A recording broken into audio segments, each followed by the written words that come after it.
Hey friend, welcome to my kitchen, and my name's Kari and this is Homestead by the Highway. If you're new here, welcome, welcome.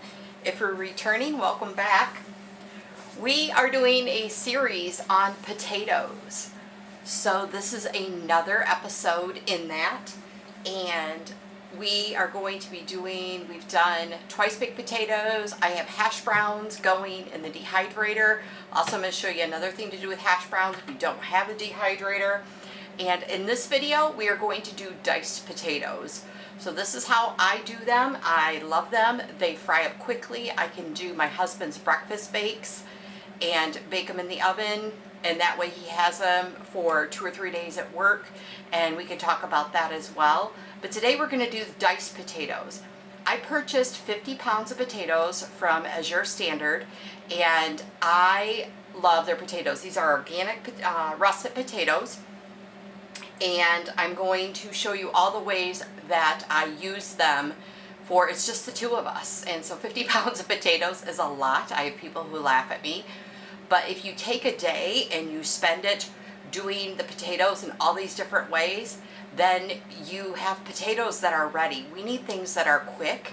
By the time I get home from work, as side dishes, these cook up really fast. For breakfast in the morning, I can get potatoes going and I don't have to wait for them. They don't really take that long, but this makes it go really fast. So here's one of the options for diced potatoes. I have already cleaned and scrubbed all of these, and you saw a little clip of that. And I'm just going to take them. I'm going to do a lot of them in this is a chopper. It makes squares just because it's going to make them uniform. I could cut them by hand. It would probably be a lot faster if I cut them by hand. Maybe. I don't have the best knife skills, and I'm okay with that. So I will take things like this to make things a little more uniform so they cook up uniformly, and I will use them. So we'll use this probably for a little bit, and I won't make you sit through me cutting all these potatoes because, like I said, I'm trying to get through 50 pounds. And I lied. 45. I did give 5 pounds to my mom, and that way she had some fresh potatoes at her house. So we're trying to get through 45 pounds of potatoes. I have way more to dice than what I thought. I wanted more dehydrated. So we're going to dice a bunch, see how far I get, and maybe in a few days I'll do another batch of dehydrated and go from there. But I do try to get it done all in one day because that way all my pans are dirty. Everything is, everything on here looks wet because it is. I just did the dehydrated potatoes. There's no other ingredients. So I just rinsed all the starch off, and I'm going to use them again. And that's another great thing about having a big cooking day is I'm using all the same bowls, and I just rinsed them, and now I can do the next step because it's the exact same food item. So let's get chopping. For these, you just want to try to cut them as uniform as possible in the size that you like them. So I would say mine are probably an inch, and this is just going to cut it into squares, and that's what I'm not going to make you listen to. But it's going to give me potato cubes. So smaller than probably most cheese cubes and whatnot. If I left it bigger like this, they would be longer, and that would work as well. But we are going to get a whole bunch of these. I'll show you that. So that's how it's going to leave it. So the size you want is up to you. The square is always going to be that size, but if you leave them taller, it will make longer potatoes. Totally a preferential choice. I'm going to get a whole bunch of these diced up and fill my bowl, and then we're going to go ahead and do the next step.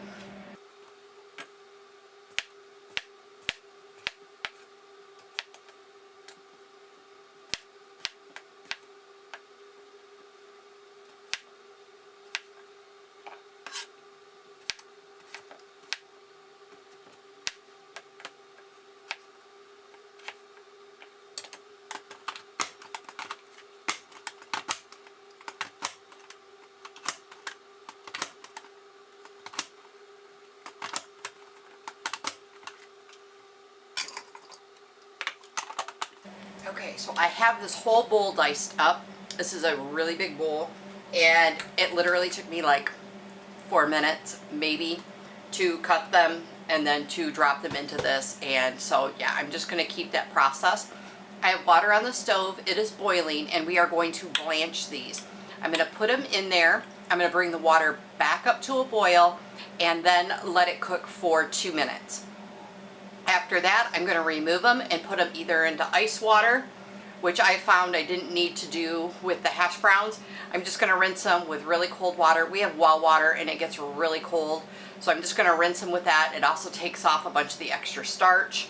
But first, let's get these blanched up so that we can get them all done.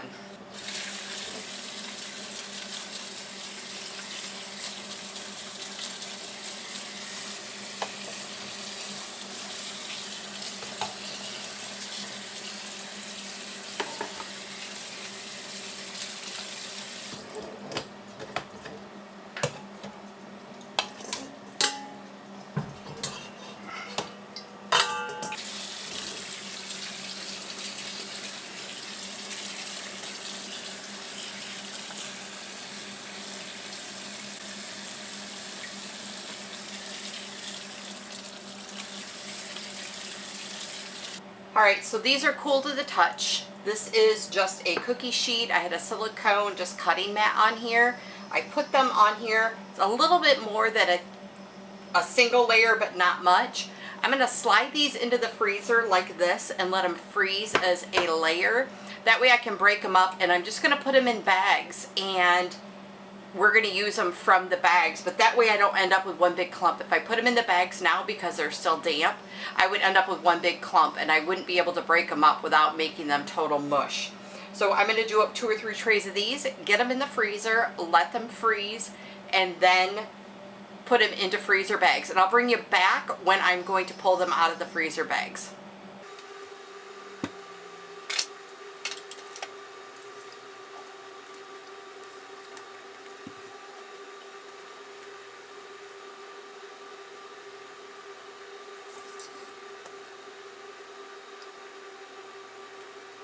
Hey friends, we're back with the diced potatoes.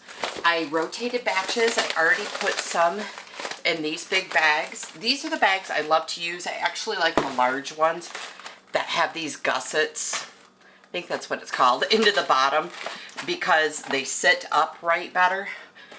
But mine are all full. So these are the last of them. And I am just putting them, these ones I'm just going to put into this bag, and then I'll use these first. We go through these fairly quick. Like I said, usually every Sunday I make my husband a breakfast bake, and because these are partially baked, I can just put them in the bottom of the breakfast pan and know that they're going to cook the rest of the way through with the eggs and stuff on top. So it's just a matter of, this is why I put these on here, so I can kind of go like this, slide this into the bag, and just dump them in. And doing that allows them not to be one big solid clump. You do have to do it quickly and get them back into the freezer quickly because they do start to thaw fast, and the moisture will make them freeze solid as a clump. But I do love to have, even if you had maybe parchment paper or a silicone mat. I have silicone mats that I use on these as well. They hang over the edge because they're a little bit bigger than these smaller pans that fit into my freezer. But this is all I do with these. And they fry up great, even from frozen, very quickly. And like I said, these are a dream to have in the freezer. And you can see they kept their color really good. So if you don't blanch them, they will turn black. And it doesn't mean they're bad, they just don't look appetizing. So we are going to do this.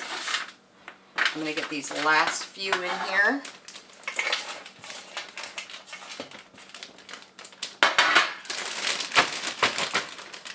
And I'm going to get these back down into the freezer. Thank you so much, friends, for joining me. And remember, this is part of a potato series that I'm doing, what I did with my 50 pounds of potatoes. And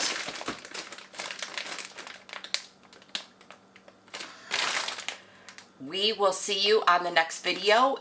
Depending upon the order that I put these in, I will link the other ones down below, and eventually we'll have all 4 linked. The other thing I'll do is I will create a playlist for just the potatoes. That way you can see them all. Thanks, friends. I appreciate you. I appreciate your time, and have a great day.